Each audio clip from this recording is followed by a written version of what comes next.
Warhammer quick battle. So fuck, I fucked it up. Damn it, damn it. Let's start again. Greetings, YouTube. It's Sekarma, coming at you from Total Brohammer. There we go. Got it. Got it.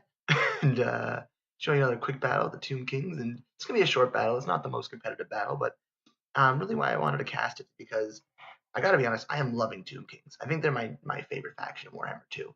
Um, I think they are very balanced in a lot of ways. I think there are a couple units maybe that are a little too OP, but nothing crazy, nothing Doomwheel, Plague Furnace, or Crockgar level, or Malekith level by any means. Nothing silly. They have some pretty effective units. I mean, the Ushabti Great Bones. We'll talk about that later. But yeah, they have a lot of flavor, a lot of different units they can use, a lot of fun units they can use, a lot of different builds they can bring. I mean, people talk about their infantry being pretty shit, but two or whatever they're called, not two. What are they called? Yeah, no, sorry, fuck, where are they? Yeah, they are. The Tomb Guard are really good. I think they're very much like Soros Warriors. In a lot of ways, like super high weapon damage, pretty high melee defense, decent melee attack, silver shields, and they can be healed. I don't know, they just are a lot of fun. I'm really enjoying them. They bring a lot of variety to the table. Like I said before, I don't think they're the most unique faction. That they borrow a lot of elements from different factions. They're kind of like a mixture of. I'd say they're most closely linked to lizardmen. They're kind of like lizardmen, but with ranged. Is how I would describe them because they have more and more range focused. So unless heavy monster focused builds, because they don't have such amazing healing. But anyways, let's get started. Just against the Wood Elves. Just look how much damage I do right here. I have one Ushabti Grateful. Look at that. It doesn't kill any units, but just does so much damage. And one volley, and then here they just keep coming. It's just an endless tide. And then what's his name? Is it Katep or whatever? I forget his name. But look at that. Look at the damage we've already done. These guys. Katep. So just this barrage is coming in from two units. One's my Lord, who only costs about 21, which is a lot, but still for a magic user and this kind of damage as artillery, it's really, really good. Of course, it's like Stegadon does a lot of damage too and does have artillery, but look at that! It's just melting them. These two units are already dead, and you could be like, oh, it's kind of why you're targeting the Swordmaster of Hoeth because I don't really care about them. I should have done. You know what? I should go over my army real quick. So again, this isn't going to be the most tactical or brilliant or whatever. I just wanted to basically profess my love for the Tomb Kings. So I brought Tomb Guard, King Nehep's Scorpion Legions, King Hanakesh's Scorpion Legions, Kepra Guard, Kepra Guard, Skeleton Warriors, and more Skeleton Warriors, and then of course the Blessed Legion of Fakta.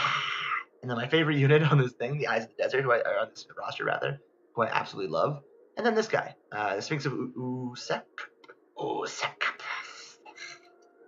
So that's a good guy, a good unit I like. So I think this guy, I brought him to counter dragons. I brought them because they're a good all-around unit against pretty much any matchup. I brought the Ushabti Greatbow because same applies to them. And then you have Skeleton Warriors for fodder. And I think it's important to note you always want to bring some fodder so you can get to these faster. Because if you only bring elite units or construct units, you actually can't hit these tiers. I think they're static. So you always want to bring like even 3 Skeleton Warriors will break you there, especially if you go just sacrifice them. Obviously, you don't want to just throw them away at the beginning because it won't heal your other units, so they won't be damaged. But just to get a free Ushabti, Ushabti? Yeah, Ushabti. Just get a free Ushabti. You can just send these guys in there, like 3 skeleton units, and you get a free Ushabti, and then you still also get the benefit of having skeleton warriors who don't do any damage, but they have silver shields they can hold, and they can't hold, but they're mediocre. Anyways, my opponent here brought a couple of archers, which are a good pick because you want to be able to get rid of the Blessed Legion. You want to be able to get rid of them. I brought a Mage of Life, I guess, for the dragon, and the Prince. Swordmaster of Hoeth, I don't think that's the right pick in this matchup. You're better off to bring White Lance of Thrace. They'll probably beat all Tomb King infantry, and I don't really know why you need these guys. You're better off bringing Phoenix Guard, although I even think Phoenix Guard are more tough. But again, look at the devastation of these units, and it's only been like a minute. Literally, this game is going for a minute, and they've already lost 2 archer units to just 2 artillery units. Not even artillery units, a Lord and this homie. Oh, I also brought a Tomb Prince, which has a really good utility. Sorry guys, I know I said I wouldn't make this too long, but I want to show you the cool thing you can get out of a Tomb Prince. I mean, you can make a bunch of units rampage. That's crazy. Of course, he has to be below half health, but still, that's insane. You can turn what is it? 100? Where is it? 40-meter radius. They all lose melee attack and they rampage. That's amazing.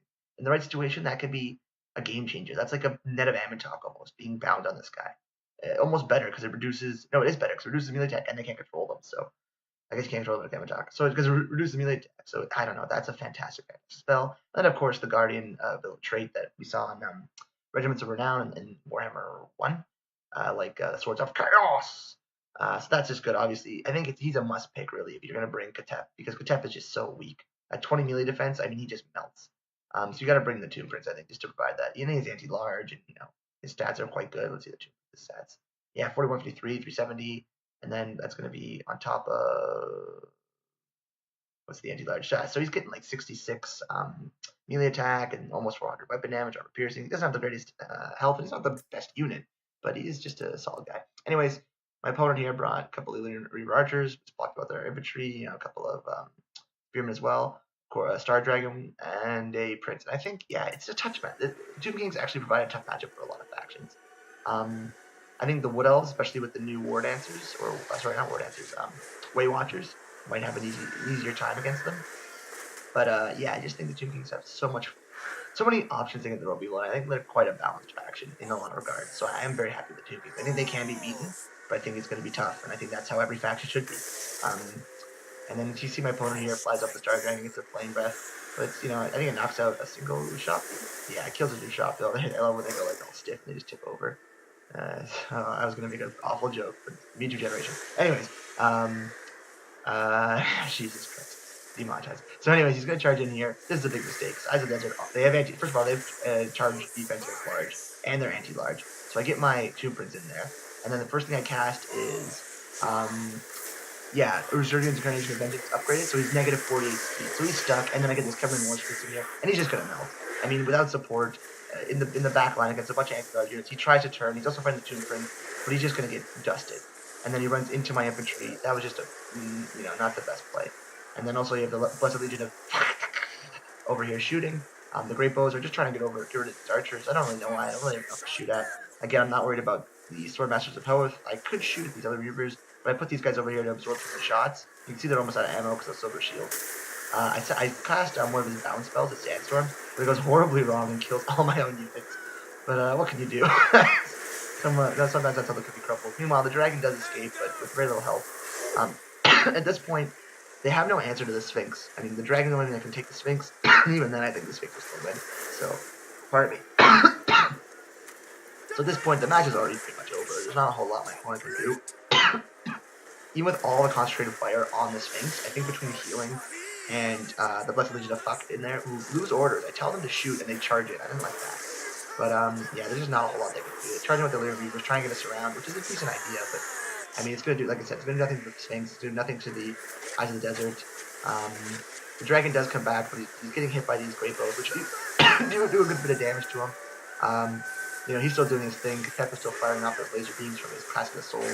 Over here, again, like the Sphinx is like a better Shaggoth almost. Like, there's just not a whole lot you can do against him unless you have very, very, very specific anti-large unit. And dragons just, I don't know, they just don't perform as well as you guys. What are the stat differentials, by the way?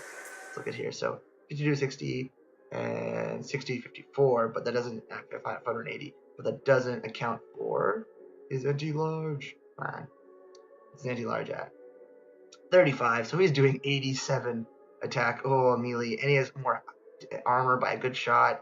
This guy, yeah, so he's just gonna dust every dragon. I mean, and he's way more health. That's right. They have like 6,000. He has like 7,000. So maybe that's another kind of unit that's a little bit broken. Because against factions that don't have armor piercing range, I don't know how you deal with the Sphinx. I mean, it'll probably beat Shaggoths.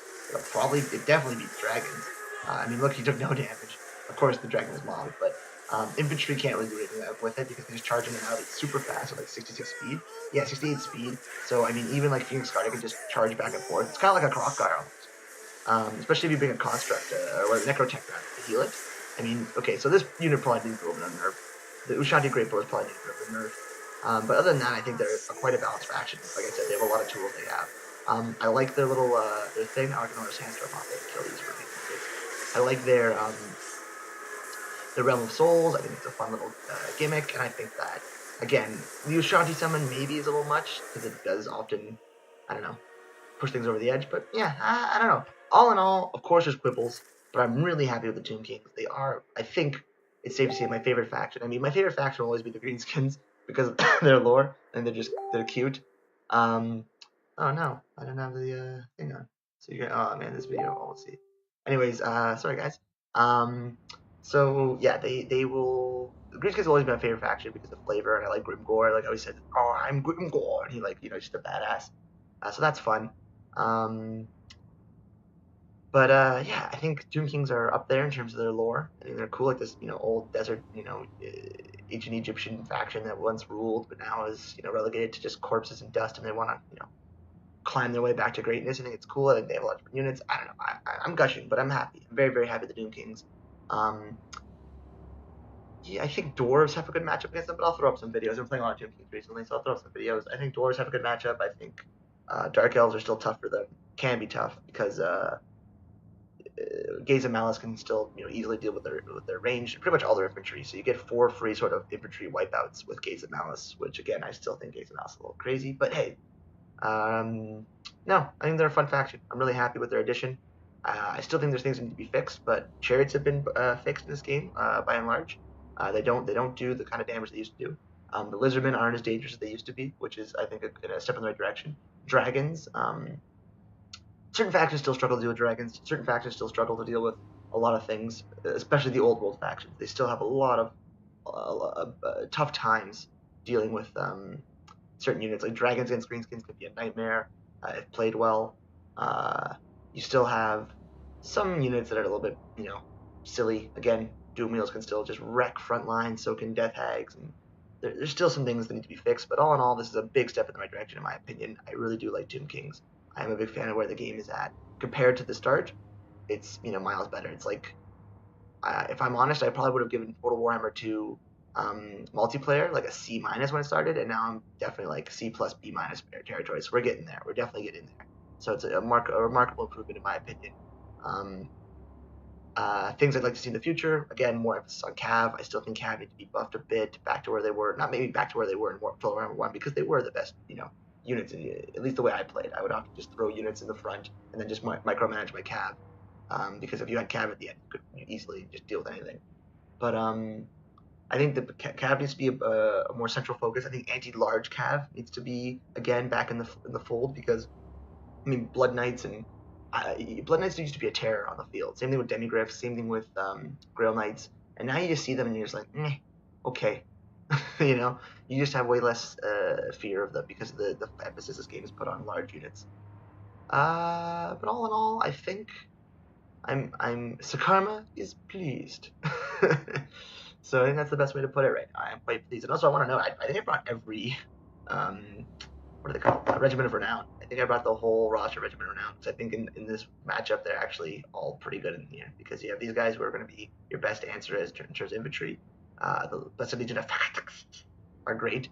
So are the Chosen of the Gods. So are the Eyes of Desert. I just think, and then obviously I think this guy to counter dragons because they're going to need to bring dragons or two nobles or something to counter your large units if you do bring a large. So they have to bring something along those lines. Maybe a million bolt throwers, a lot of archers, but archers don't really do enough, especially against heavy armor. So, anyways, that's enough of this. GG to Jumankar 91. Thanks for tuning in, guys, and hope you liked my Tomb Kings review. Yeah, I hope you guys are enjoying the game as much as I am right now because I am very much happy. All right, and that's it. I'll see you around the bend.